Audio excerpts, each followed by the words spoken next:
Breaking news. Welcome to today's headlines.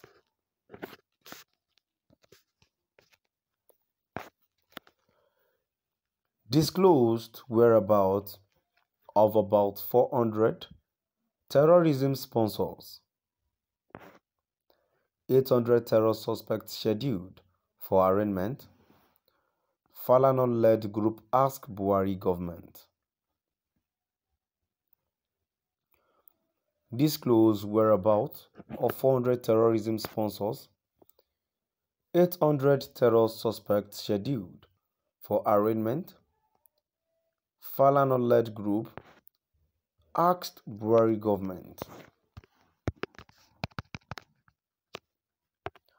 To my dear listeners, from wherever you're listening from, please stay tuned as I read today's news.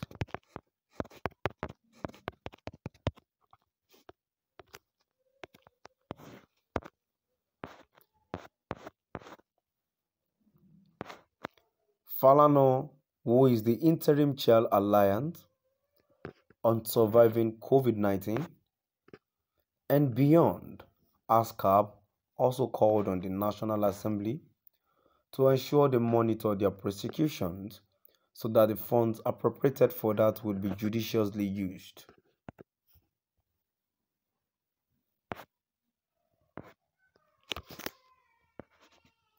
Human rights lawyer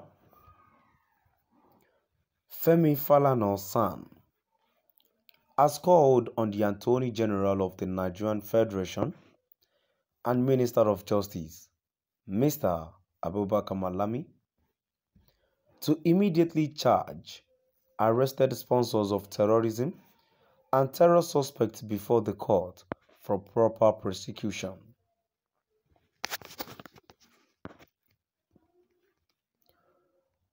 Falana, who is the interim chair, Alliance on Surviving COVID-19 and Beyond, ASCAP, also called on the National Assembly to ensure they monitor their prosecutions so that the funds appropriated for that would be judiciously used.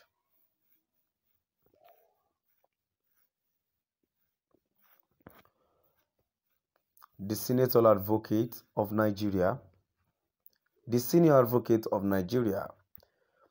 stated this in a statement on Sunday titled, "Why has the federal government refused to try hundreds of sponsors of terrorism and terror suspects?" In the statement, Falana, however, blamed last Tuesday's terrorist attack on Kuje Correctional Center, Abuja, where over 600 inmates, including Islamic terrorists, escaped without a trace on the Nigerian government non-implementation of Section 28, 1, 2, and 3 of Nigerian Correctional Service Act, which stipulates how security of prisons should be organized.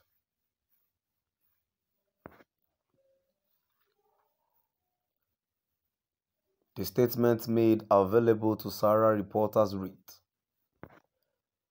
"During a visit to the Kuje Correctional Center last week, the Minister of Defense, General Bashiru Magashi, retired, told journalists that all the 64 Boko Haram members were among the over 600 inmates that were freed by the terrorists who attacked the facilities in a commando fashion. Before jetting out of the country after the attack, President Buhari visited the prison and asked certain rhetorical questions.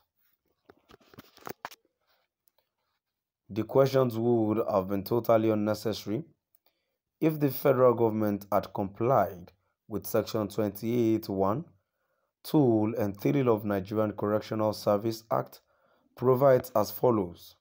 1. There shall be provided monitoring devices to protect, control and safeguard correctional activities, including observatory towers, double perimeter walls, closed-circuit television, body scanners, e-monitoring devices, electrically activated alarm systems, and other instruments of restraint. 2.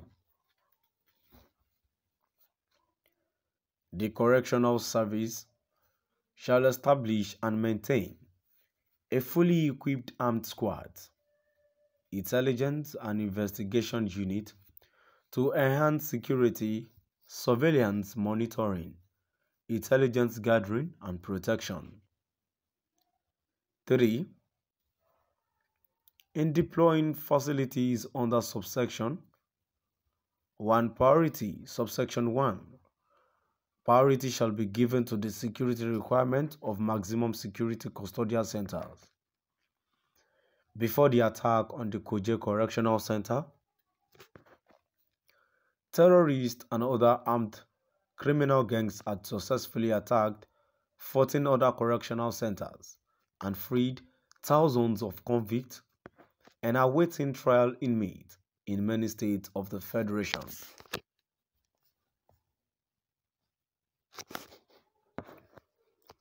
The rights activist stated that to ensure that all correctional centers in the country were secured in line with the provisions of NCS Act, the Federal Executive Council should urgently approve funds for the purchase and installation of the necessary security equipment.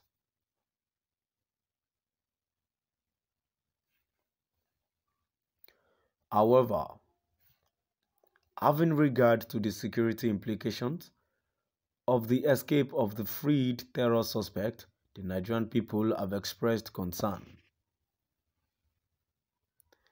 Since only 64 terror suspects are detained in Kuje Correctional Center,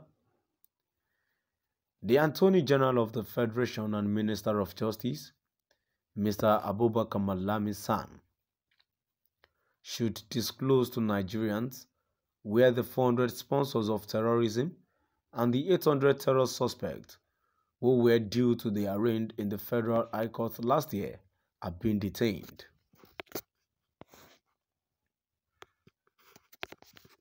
To my dear listeners, now we've come to the end of our today's news. Please do drop by at the comment section